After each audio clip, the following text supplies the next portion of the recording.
show me that God niggas be high. Lawyers a lot, but the goal is straight. Straight up, I'm so wide. Got my focus high. Reason so inspired. It's like poking fire. Don't cross no step, put it on my depth. Them niggas open fire. I've been on a ride. I've been on a rock. Wait, been so focused, you haven't noticed. Made it outside of that box like I came from homeless. Yeah, I'd have been blessed. Count my steps. Yeah. Gotta be next. I'd have been bouncing some checks. Made it on my own, some nigga. Follow niggas, it's not for me. Little niggas spin blocks for me. Little niggas spin blocks for me. Don't trust nobody, I ride with 2-6. Right now I'm so tired. Better know my hoes in line. Better know they tell us bye, but mine just mean they go both sides. I got that way. Both niggas feel the way. Rose bowl full of hitters. Rose gold full of bling. That's one gold, okay. Follow niggas, that's not for me. I get brain like it's Socrates. Yeah, you gotta go to work. Little niggas spin blocks for me. Would you rock for me? Would you rock for me? Was a have not, now it's not so me. Yeah, West Side nigga pop with me. I'm with some niggas willing to box with me. Gotta rock with me. Would you rock for me? Like all the reason. That's the mood. Got me locked. Hey, what's poppin'? What's poppin'? It's Chocolate Jesus TV, live in the flesh. You know what I'm saying? Go ahead, tap in. It's your boy. We in this bitch. Today, we trying to get in right before all the college football starts popping off. You know, it's gonna be busting. We got a couple things to run through today. Then we're going to call the insider. We're going to call my brother, big homie from Real Life Sports Nation. He going to tap in. He going to holler at us real quick. We're going to see what's going on, what he thinks about some of this stuff that I think is pretty interesting going on right now in the NCAA. So, first off, I just want to, recap a couple of the things we done did so far. We talked about that USC game. We talked about that Notre Dame game. We talked about... I don't think we actually talked about Deion. I think we talked a little bit about Deion, but we didn't talk too much about Deion and Colorado State Buffaloes. We wanted to talk about them a little bit, but before I talk about them, because I know my boy Big Homie, that's like his squad. He's an insider for real. He everything Deion. You know what I'm saying? He really following the movement over there, and he's still tapped in with the Jacksonville State issue. Or was that Jackson State? Oh, I feel dirty for that. That's crazy. I don't even know which one it was. Now that Deion ain't there. But we're going to go ahead and call him up. We're going to get him on the line, man. That way, we'll be able to talk about a couple things with him. Get that going. Let me see. Turn this up.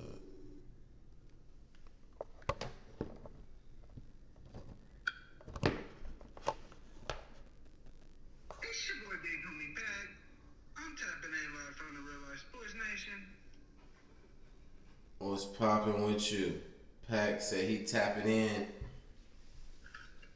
I'm tapping in with my boy Chocolate Jesus live from the Real Life Sports Nation. Yes, sir. You know what's going on, man. Basically, man, we're gonna get started, man. I told him I wasn't gonna keep him that long. It's Friday. Everybody trying to get to turning up.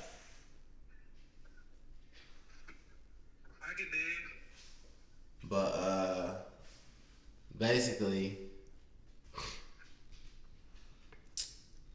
I just want to run over a couple things. Hold on. We're going to take a quick little... My insider, we having technical difficulties right now. Let me see what's up.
So yeah, before we get started on Deion, man, because like I said, I've been wanting to talk about a lot of the things going on over there.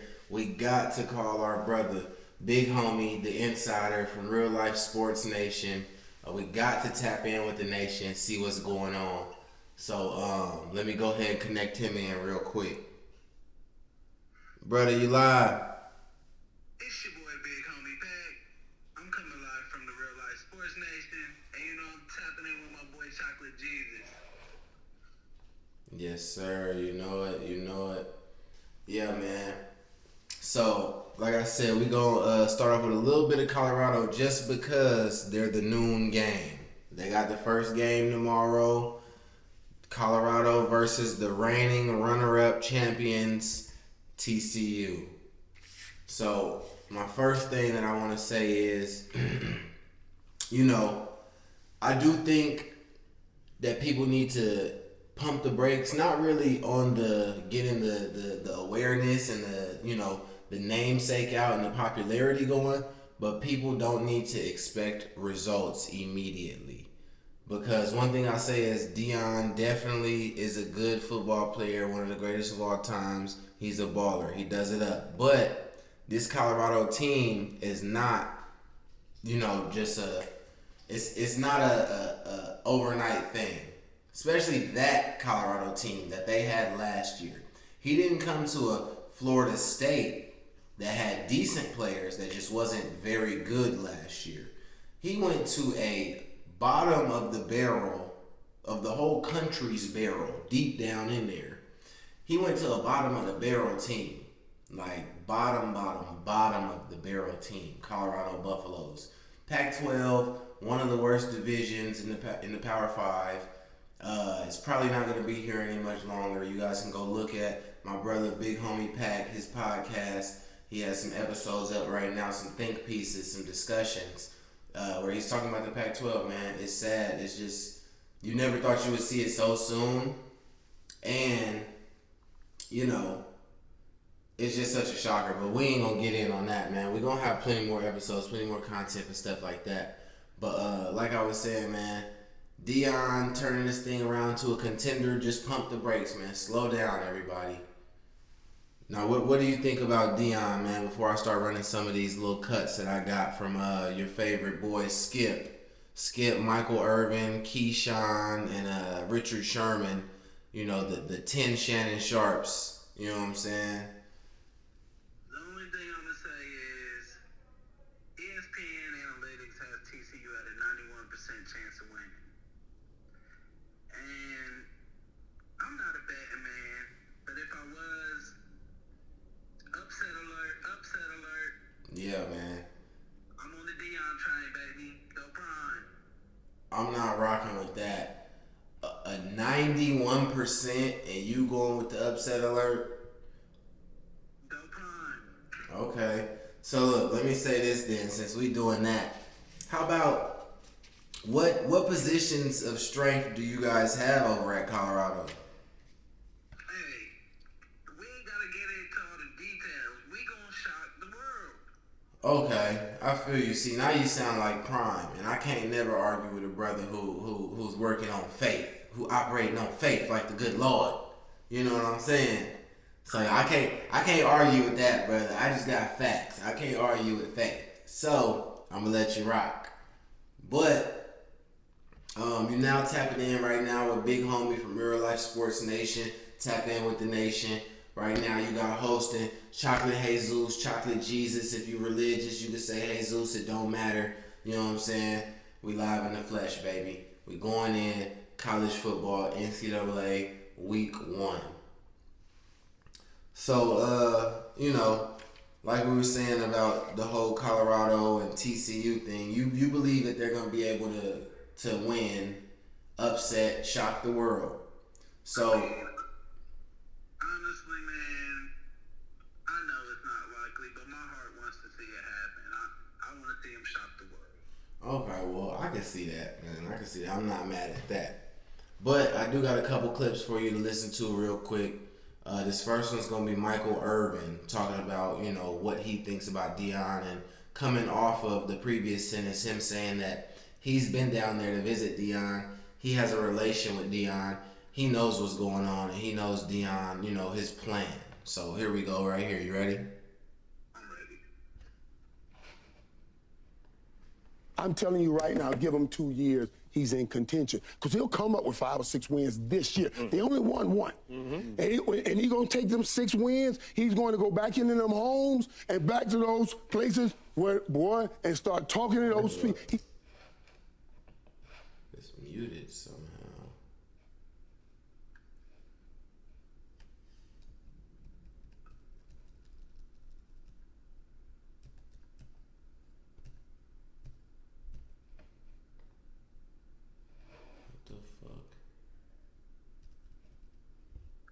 Said to me, said, Mike, I go to recruit some of these kids, man. I walk in.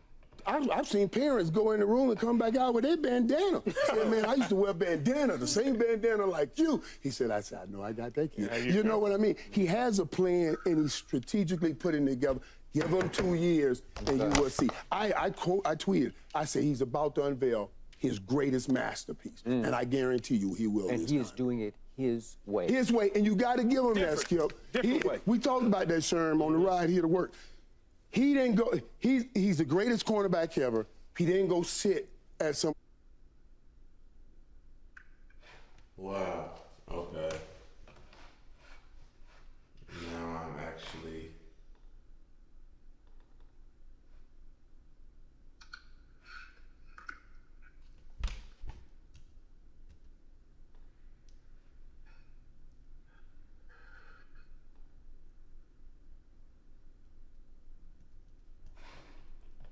Damn, I'm gonna have to cut all that out. Cornerback. Kill the producer. All right, you ready? I'm ready. All right. Now. He's strategically putting it together. I'm telling you right now, give him 2 years, he's in contention. Because he'll come up with 5 or 6 wins this year. They only won 1. And he's going to take them 6 wins. He's going to go back into them homes and back to those places where, boy, and start talking to those people. He said to me, he said, Mike, I go to recruit some of these kids, man. I won't. We're going to cut it right there. So basically what he said was he gives him about 2 years to be in contention or be a contender. Because the question is how long until Coach Prime makes Colorado a contender. So he says 6 wins this year. And that's from your boy Micheal Irvin. So he knows the expectations from Deion himself. Deion doesn't expect 8 or 9 or 10 wins. He probably hopes he can get to 7, but 6 to 5 is probably a real, actual realization.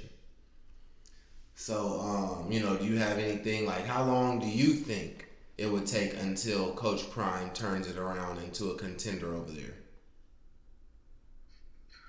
I think Micheal Irvin is about spot on right, to be honest, man. About 2 years? In about 2 years, when they head to the Big 12, they'll be in contention for the Big 12 title. They'll have a Big 12 title within their first 2 or 3 seasons being in the conference. Okay. That's a pretty bold prediction, man. So, I do understand with the caveat of Big 10, Big 12, you know what I mean? Like, with the caveat of them going over to another division, I can see them getting a championship in the next 2 years. But honestly, with the death of the Pac-12 and what's happening, it will probably be easier for them to be in the Pac-12 and run the Pac-12. Them and Oregon and Washington and, Utah would be the guys. But, the same could be said for the Big 12 if everyone's leaving, the Oklahomas and the Texases. I mean, you guys can be the next Oklahoma and just fill right in and be the big, the blue blood of that division. So, I see it, but I just don't think it's only going to be 2 years, man. And, the next one is like. Hold on, Chocolate Jesus. No, I got a question for you. Mm-hmm. When we come into the Big 12, well, not we, when Colorado comes to the Big 12, Mm-hmm. what team has more caveat than recruits' houses. I'm gonna say at that point. You think wrong, you think wrong. I mean, at that point, I just want to make sure I say it right, but at that point, Deion has the clout and he has the, the swag and the sauce and all that in these parents' houses. But at that point, when Texas and Oklahoma are gone from the Big 12, I think you're going to see a lot of Texas Tech. You're going to see a lot of Oklahoma State. You're going to see a lot of, SMU's, SMU should stay in the Big 12. They should go Big 12 instead of ACC. But you're still going to have those Texas schools getting those guys because it's Texas. And like I said, I mean, now you're going to be fighting with a lot more schools from the SEC trying to come over towards Oklahoma and Texas just to take the recruits from those guys, which they're already in Texas, but they're not too deep in Oklahoma and the Nebraska, like your recruiting grounds. They're going to come out of there because now we got to start stealing stuff from them too, So it's going to hurt Colorado, man. And I mean, I guess since we're already in it right now, let me just ask this question. Do you think that conference realignment helps or hurts Colorado? I think it hurts them. In reality, I think it helps Colorado. See, we look at it different. You think it hurts them in the market. I think it helps them in the core Big 12 market. As far as getting them Texas guys, them Oklahoma guys. Yeah. Nah, it definitely helps them in the recruiting, but I don't think it helps them with winning or becoming an elite program. Because once they become, Big 12, there's going to be a knock on them too. I don't care even if it is Deion. Like, there's always been a knock on Oklahoma. We don't draft defensive guys out of Oklahoma. That's true. I see that too. So now, what is Deion going to tell people? Hey, don't listen to that, baby. I'll get you drafted. Okay, for sure. But this is still the Big 12. Sometimes not even Deion can overcome that. But, Deion don't follow trends. He sets them. No, that's a fact. That's guaranteed. I'm just looking at it as like you got to be able to sell to these guys now in this what do they call it? In this socially driven name, image, and likeness, NIL. In this NIL era, you got to be able to sell to these guys. You can't just. Deion always is gonna have more of a head start or an advantage, a leg up on the game because he's Deion and it's still kind of a popularity contest. But now it's like a popularity contest and a recruitment with like, what can you give me? So for instance, like, I'm looking for Deion Sanders to be the Coach Cal of college football. So he want to turn it around. Colorado will be a football school. Kentucky of college football. With me saying that, I'm saying they're going to get a lot of the top guys. They're going to snatch a couple guys from Alabama. They're going to snatch a couple guys from Clemson, from Georgia. And with that talent and with what Coach Prime has and the great coaching staff he has, I believe they'll be able to make a run in 2 to 3 years. Okay, so 2 to 3 years, you say that as well. All right. Well, now we're going to hear what Keyshawn Johnson had to say about it. Staff together. He's got some challenges in terms of players because he's got to figure it out.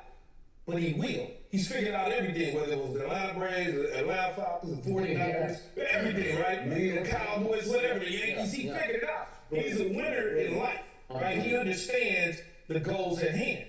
Now, in terms of the Colorado program as a whole, when you talk about national contender, See, hold on. I'm going to stop it right there real quick. We're going to listen back to what Keyshawn said because he's spitting some fire. But what he said was, Deion's a winner. Deion's fixed this. He's done that. He's done this. He's done that. Like all his accolades, his achievements, his highlights, all that.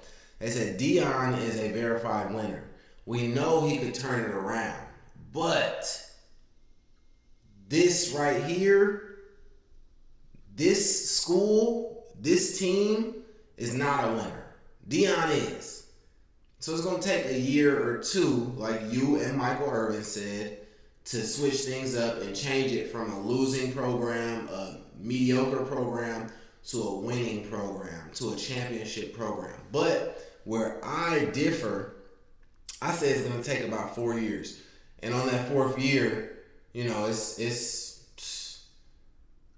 not like it's not going to be anything, but at that point, Deion needs to move up again. But I mean, that's a different conversation. We'll talk about that shortly or whenever. But like I said, I could just picture it being, okay, last year they won 1 game. This year they win 6 games, like Micheal Irvin said. Next year they win 8. The year after that they win 10. Now that's the 4th year of his deal. His son's already been gone for 2 years. How much longer do you think Deion's not going to want to be able to travel and go to watch his sons play in the league or whatever it is? Just have a free week and do what you want to do and go shopping and do this and do that. How, you know, and one thing about the college, you know, athletic program is that shit is year round. Like the football coaches make appearances at the basketball games and sit down at the track meets and they go do this. And then right at the beginning of January, you know what I'm saying?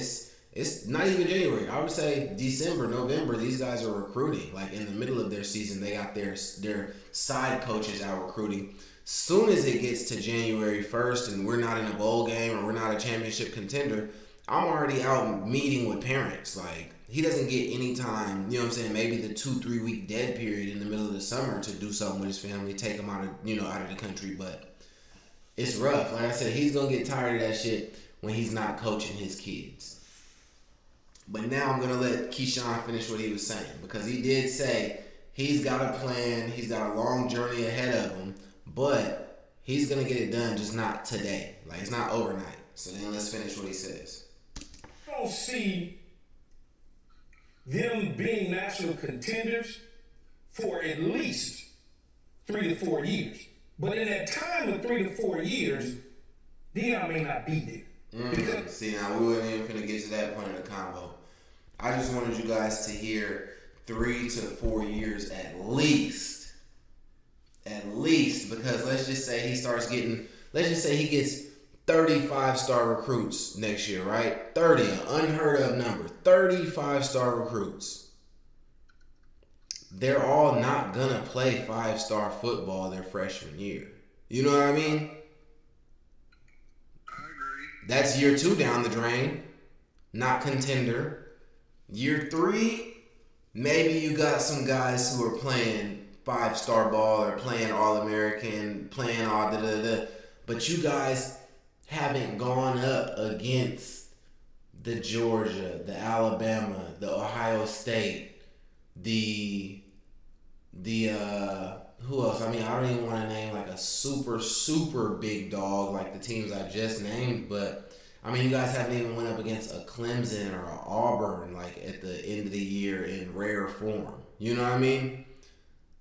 Like Colorado, I could see them being just like a Johnny Manziel team. Like every year, like, yeah, we might do amazing shit during the year and shock the world. But then, I mean, we're going to get our fucking head beat off by the first real team we play. I can't respect that. I mean, I'm just saying, like, and I'm not gonna sign their certificate, their death certificate with this and put this on their jacket, but like I said, man, they got one baller, it's Shedeur Sanders. The other baller they got is Travis, and we don't even know if he's a baller. He did okay things at Jacksonville State. He didn't even do baller things at Jacksonville State. He did decent work at Jacksonville State. And if that's all it takes, You mean Jackson State? see, I'm disappointed in myself. I don't know what the fuck to call these niggas after they've left, after Deion leaves. I'm ashamed. Let me tell you something, brother. I'm not an insider, brother. Deion Sanders went 11-2 and 12-1 at Jackson State. That's an overall of 23-3, 16-0 in conference play. Now, But look, tell me this real quick before you keep going. What was Jackson State's record the year before Deion? It was 8-4. Wait, no, it wasn't 8-4. That was the last time they won the conference championship. Okay, hold on. They weren't a 1-15 team. They were at least a 500 ball club, maybe a little worse because the coach got fired. No, they were 4-8. Their previous coach was 6-9. So they went from 4-8. Come on, man. Yeah. Put some respect on his name. But listen, that's right around the range that I expected it to be. That's why I said they were a little bit under 500. 4-8's not a little under 500. That's a 250 win percentage. That's 500 chopped in half. 4-8. No. Can't be 500 chopped in half because 8 games is going to be over 500. It's 6-6 makes you 500 in whatever schedule they're running. So, I mean, you're 2 games under 500. No, they're 25%. They've won 4 games, lost 8. That's 12 games. Yeah, so that would be 30. 25%. That's 30-something percent. No, it's exactly 25%. No, it's not, bro. Get out a calculator. Do the math. The total amount of games you played was 12, and you won 4. That's not 25% of 12. 3 would be 25% of 12. Now I say you're 30-something percent. 2 games under 50. You gotta cut that out, yo. No, just saying. Good bloopers. Good bloopers. 'Cause I wasn't trying to challenge you like that until you... Hey. Come on now. Keep it going. That's that shit Deion. That's the niggas Deion recruits. He not recruiting niggas for math. He want ballers. You're right. And in my prime, if he would recruit a nigga like me, I'll tell you right now, we'd be Pac-12 champions at the end of the season, boy. Oh God, that nigga was there, Ray Lewis in the flesh. Hey, but no, though. Check this though. So look, like I was saying, so boom, that's a 4-win team jumping up to 11. So I mean, they doubled, almost tripled their wins. Let's just say Deion quadruples their wins from last year. That's still 4 games.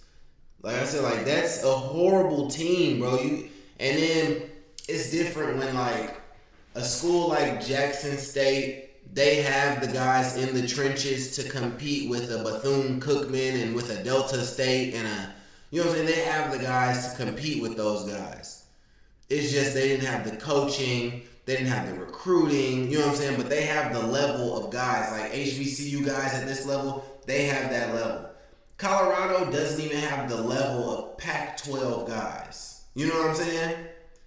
Like Colorado's probably operating on a bunch of guys who should be D2.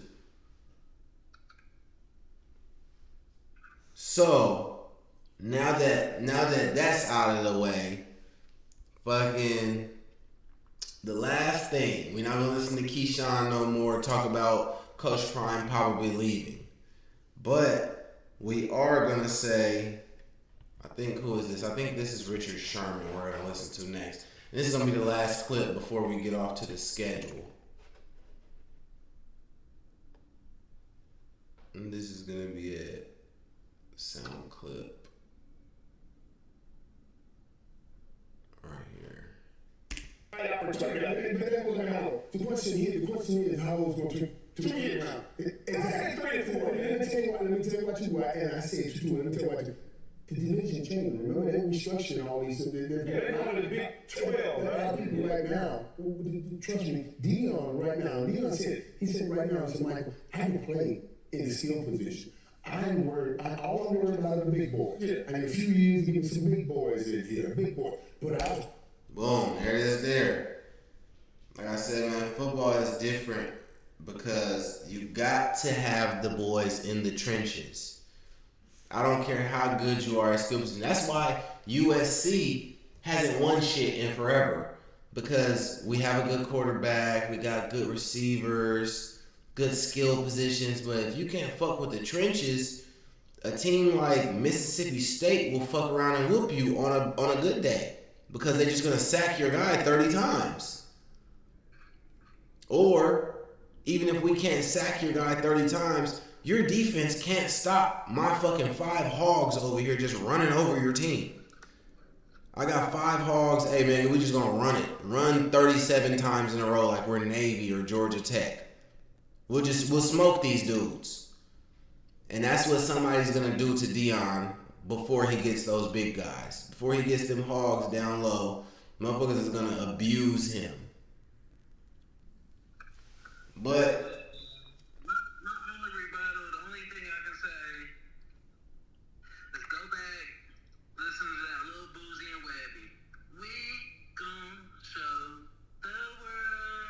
We're gonna shock the world, bro. hey man, I hope so, man. I hope so. Big shouts to Deion Sanders, prime time. Shouts out to that boy, man. I hope he do his thug thizzle, man. I hope they do shock the world, honestly, because I want Deion to be on to bigger and better. I don't want him to be stuck at Colorado Buffaloes for forever and then end up going to the Big 12 or the Pac-12 or whatever the hell they think they're going to do, because it's ultimately going to be fell on dead ears. Like, this shit is going to go to NFC, AFC. Like, it's going to be 2 major college conferences, and that's just what it's going to be. And then it's going to be like the small guys might get a couple dollars to come play us on homecoming games. But we're not fucking with y'all. You preaching. That's facts. You feel me? But yeah, man, that's it for the real live media. You know what I'm saying? Now, what I have to say is, man, I don't even want to do too much on Deion, you know? But a couple things to watch for this week with the college sports. We definitely have a couple games going on, nothing too much of interest this weekend, but we definitely got let me make sure this mic is on. I'm gonna be mad as hell if that shit wasn't on the whole time. Okay, it was. So we definitely got TCU versus Colorado at noon. TCU's ranked number 17. Last year they were, a title contender. They were in the championship and got their heads knocked off by Georgia. But they bring back a linebacker, cornerback, and safety who are like all-American type honors type of guys. So their defense is going to be nasty. Like I said, they're out of Texas. They're going to have those hogs and those big boy recruits in the trenches. And, I mean, just off the rip, off the muscle, even on a bad recruiting year, they're going to have those types of guys. So it's going to be an ugly one for Colorado. My big homie Pack right here, man, he thinks it's going to be good Colorado, man. They're going to shock the world. They're going to just come out there and blitz them. So hopefully we'll be able to witness that. Might do a watch party tomorrow. We'll see if I get my app working and shit. Next up, man, Michigan, East Carolina. I don't really have too much to say about this. I'm throwing it over to big homie Pack from Real Life Sports Nation. He gonna host this. He gonna headline this one, man. Man, I see Michigan blowing this one out the water. I mean, we do got a couple things to watch. You got Blake Corum and Donovan Edwards, one of the top backfields coming out this season. Blake's coming off the major injury. We're looking to see if he can bounce back. He's probably going to be a Heisman favorite. Jim Harbaugh suspended this game, so is the offensive coordinator. Oh, bro.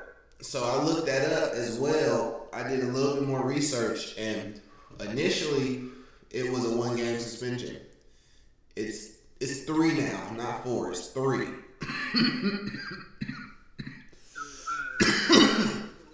his 3-game suspension. Offensive coordinator, he's suspended. So Kirk Campbell will be calling plays, the quarterback's coach. So, Wow. But man, East Carolina, you know, they're usually a decent team, but they lost everything from last year, man. They only got 4 returning starters on offense, 6 on defense, and they lost, man, mainly all of their offensive weapons. 2,000-yard receivers, almost a 1,500-yard rushing. 1,500-yard rusher. 1,500-yard rusher. Hey, cut that part, all right? They lost 2,000-yard receivers, almost a 1,500-yard rusher, and their quarterback, who was responsible for 97 pass yards and 25 rushing. 97 touchdowns. 97 pass touchdowns and 25 rush passes. My bad, B. No, you good. You good. Because for real, this is a little blooper, but when I've been recording my shit, bro, when I looked at my shit, I had like 200 takes. Damn. I'll be high fucking up, but my bad. 97 passing touchdowns and 25 rushing touchdowns over 5 seasons. So, I mean, they're replacing all their offensive weapons from the quarterback to the running back to their top 2 receivers. Okay. So it should be a blowout for Michigan. Yeah, they should be able to handle business, man. Like you said, they do have a Heisman standout, a Heisman watch type running back, possibly the quarterback, but I don't think they're going to be throwing the rock enough to even get him involved in that type of a conversation. But speaking of Heisman watch and Heisman hopefuls, we got next up Tennessee, number 12 this year ranked, versus Virginia, unranked. We're not going to do too much about that game. We don't really know too much about either team other than Tennessee and this vaunted offense where they, can just run it up on you, man. I mean, this Josh Heupel offense, it's good. It's good, man. He's definitely the next Sean Payton, or if they want to call him like a Kyle Shanahan type of guy. He's one of those, man, with the play draw-ups and the weird concepts that he does. It's pretty nice. But the thing about them is, Hendon Hooker was just a good, decent quarterback. This guy they have coming up next, this Joe Milton guy, he's like a very athletic guy. And I think he's a very good passer. It's just you don't expect the athleticism. But he's like one of these Anthony Richardson archetype type dudes, man. These new Cam Newtons coming out. So we definitely got to watch for that this weekend. I think that's the 2 o'clock or that's a 3 o'clock game. After that, man, we got Notre Dame versus Tennessee State University. And Notre Dame should just be able to go ahead and handle business, man. They wrecked shop on Navy last week. But, Navy is a one-dimensional team. When you're going to run the ball every single play, it's a good day for a defensive coordinator when I'm calling plays. I could just leave 2 guys on the ceiling and, put 2-3 guys on the roof, and all 8 of you guys just go get whoever got the ball. They're not going to throw it. So, it's a pretty good day for that guy when it's like that. But this week it's a 2D team, 2-dimensional. So I don't know how well Tennessee State passes or runs the ball, but they do them both. So that's all we need to see is Notre Dame actually play a full game.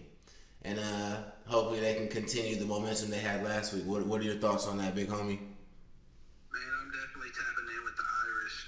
I expect it to be a blowout. Okay. Yeah, nothing really here to see. You just want to see them continuation and good longevity, Right, I want to see them to continue to push the offense, see the defense come into form against a little bit of a better team than they played last week. Right. So, last week, man, they really should have had about 65 points. They had about 42, something like that. They should have had about 62. They should have had 63 by 3 more touchdowns. But they shot themselves in the foot a couple times with some mistakes, and of course, just getting the rust off, man. Week 1 football, and that was actually week 0. This is week 1 officially. So, we'll see if they can actually do good this year, man. If they do, I was actually looking at their schedule the other week, bro. They're not playing USC at the end of the year anymore. The last game, they got USC like week 4 or 5. Yeah, they got OSU, and then like a week after that, they got USC.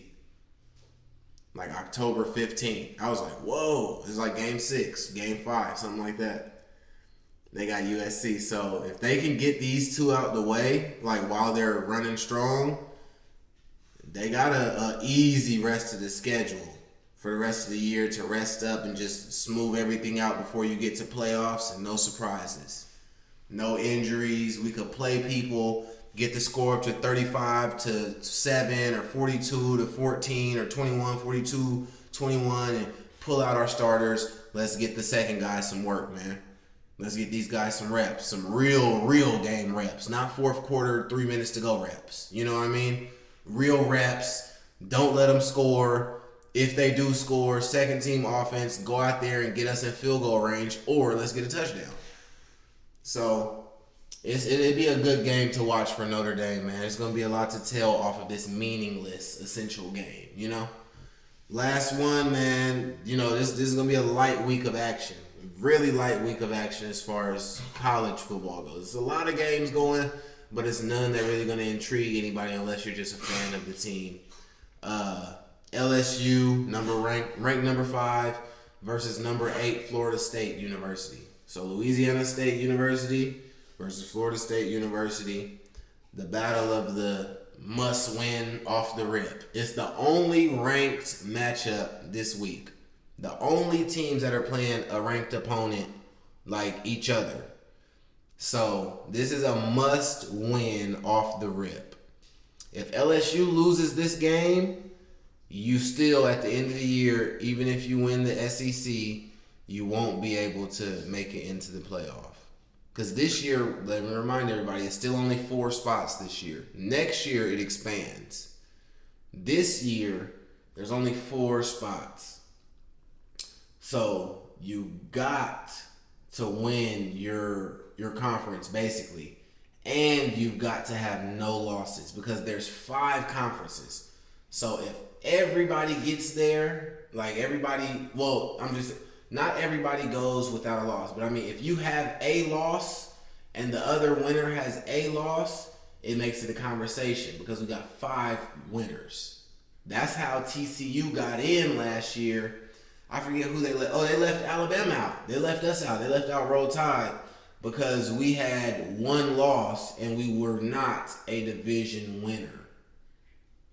So, if TCU would have had a loss, and even if they won their division, if Alabama did not have any losses, they would have made it over TCU. If TCU lost 1 game and still won their division, and Alabama lost 1 game and didn't win their division, Alabama would have made it over TCU. It's that tricky when it comes down to the end of the season. 4 slots. Next year is going to 8. Or is it 12? I think it's at 8 next year, right? Yeah. Okay, so it's going to 8 next year.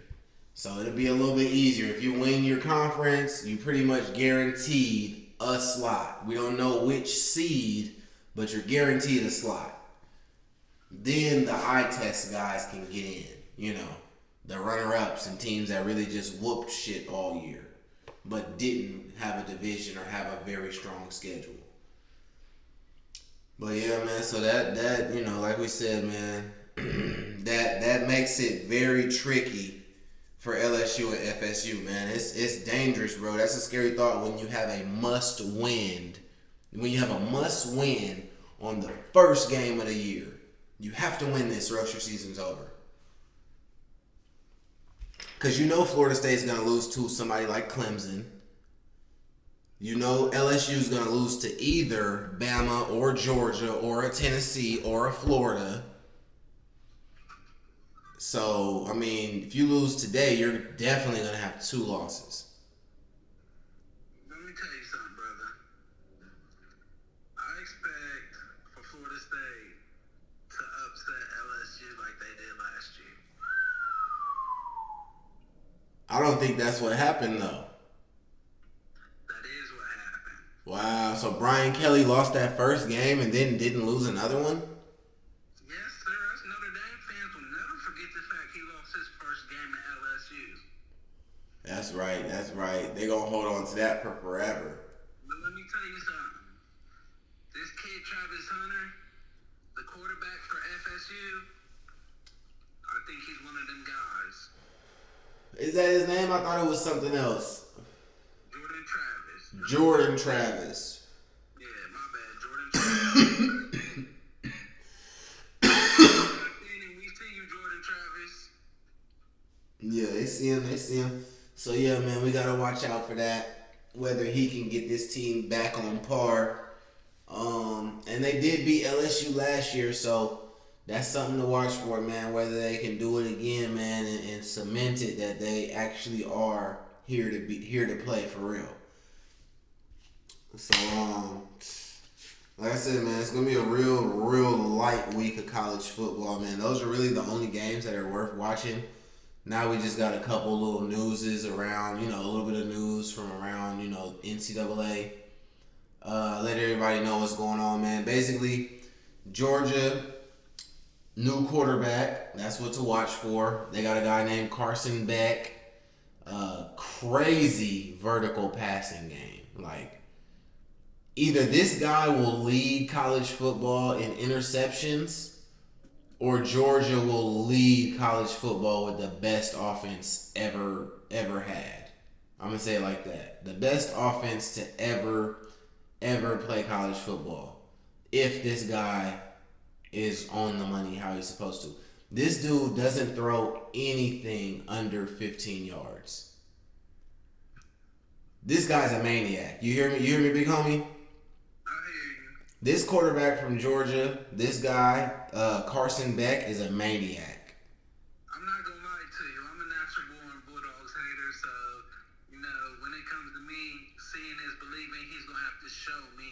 Oh, yeah, facts. No, he's got to show me, too. But one thing that we know is he has Heisman hopeful Brock Bowers, the tight end. Another thing that we do know is they have like a 3 tight end system, and they just keep pumping them. They got another white boy, don't know his name. I just seen his jersey number flying around during their spring game, like number 84. He might have got a new number after, the camp is over or whatever. But, the only thing that scares me about the Georgia team, which I hate Georgia Bulldogs too, is just, I'm in Georgia, so I am a real critique of the team. If I'm hating, it's real shit. It's not just fan hate. But if I'm hating on the Bulldogs, it's real shit. And these guys have no running back. None. They thought they had one, and he got hurt. He got hurt during practices, during the offseason, during the summer. And that's why I said their passing game is going to be like live or die. Live by the sword, die by the sword. Like, either this kid is going to lead the NCAA in interceptions, or he's going to lead in all-time passing yards. Because he's throwing nothing less than 15 yards. He's bombing everything. Bomb. Sideline, bomb. Middle of the field, bomb. That's all he's doing. This guy is crazy. So enough about that guy. Fuck the Bulldogs. Anyway. And out here, we call them Georgia Bullshits. Not Bulldogs. The Bullshits. But Alabama, no starting quarterback named. They got 3 guys. One guy, a transfer from Notre Dame. The guy, what's his name? Herschel, something like that. He wasn't able to take the job from Jalen Milroe, the Lamar Jackson 2.0, a running quarterback. He wasn't able to take the job from him. So I don't know if I like this dude. Burrell, something like that. And then it's another guy. I think we got a Ty Simpson. And And this guy's been with the program. No, I don't think we got time anymore. I gotta look that up actually. I'm such a homer that like I can't look at our quarterback situation and depth chart because it's gonna piss me off. But I need to start doing that. It's the season's here now, so during the off season, like I said, Nick Saban, he keeps it dry with us as well. Oh yeah, the guys are working. We're striving to be better than yesterday. He just gives you generic shit, but I gotta start doing my research on our depth charts and our rumor mill now that the season started. Roll Tide. Ohio State. No quarterback named. They have two guys. What's his name? Devin Brown. That's his name. Devin Brown and Kyle McCord. Kyle McCord is actually pretty good. He should be starting. Kyle McCord should actually be the starting quarterback for the Buckeyes. But they haven't named a quarterback either, just like Alabama. Devin Brown and Kyle McCord are fighting for it. But it's most likely going to be Kyle McCord. That's who I think it should be. I think with Alabama, I don't know, man. That's impossible to call. Because honestly, all three are a little different. You got the transfer guy from Notre Dame who is that some fur or something just on my face? Oh. But we've got the transfer guy and he's more of a precision, medium range to short range passing type of guy. He's gonna pick shit apart. Jalen Milroe, like I said, Lamar Jackson 2.0. He either throws a bomb because he has a cannon, or he runs it and throws, 5 yard to the running back, or he takes off with it. And then the other guy is like a decent all around quarterback. So I have no idea. And it's scary for Alabama because they're definitely going to need to figure out. They're actually going to have to play all three in the first game. They're going to have to play all three in the first game because they got Texas in week 2. And Texas almost beat them last year with a hurt quarterback. Well, actually, Alabama hurt their quarterback, and that's the only reason we survived. So this year, a older staff, more mature guys, another year, veteraned up, better O-line. And we got the Archie Manning guy. If our quarterback gets hurt, they got the baby Manning. Yeah, it's not going to be good if they can't figure out who's the starting quarterback. Or if you have to get to that game and it's your first time hitting some adversity and you need to switch quarterbacks, you don't know if he's going to be good or not or if he can help you in that moment. So it's going to be pretty scary for Alabama. I'm not going to lie. Last team who hasn't named a starting quarterback who's of relevance is UCLA. UCLA, Chip Kelly, still working there at UCLA, head coach, has not named a starting quarterback for some reason. So, just thought you guys would be interested in that. Like Big Homie said, Michigan, 3-game self-imposed suspension for Jim Harbaugh. And with the end of that, man, is there anything interesting going on with college football, NCAA to you? Anything to look for? Any type of bets you think people should put in? It's your boy Big Homie Pat. I gotta go, but I gotta do my outro. Hit your shit. Yeah, man. Y'all thank Big Homie Pack for tapping in with the nation. For tapping in with Jesus and the network. You feel me? But he gonna say what's up to y'all, man. He wanna say peace out, man. Get his peace out, man. Go ahead, brother. It's your time. It's your boy Big Homie Pack, and I'm coming live from the Real Life Sports Nation. I want to give a big shout out to Chocolate Jesus TV, Jesus, whatever you want to call him. I appreciate it, brother. Love chopping it up. Until next time. Love. All right, bro. I'm gonna fuck with you. You already know.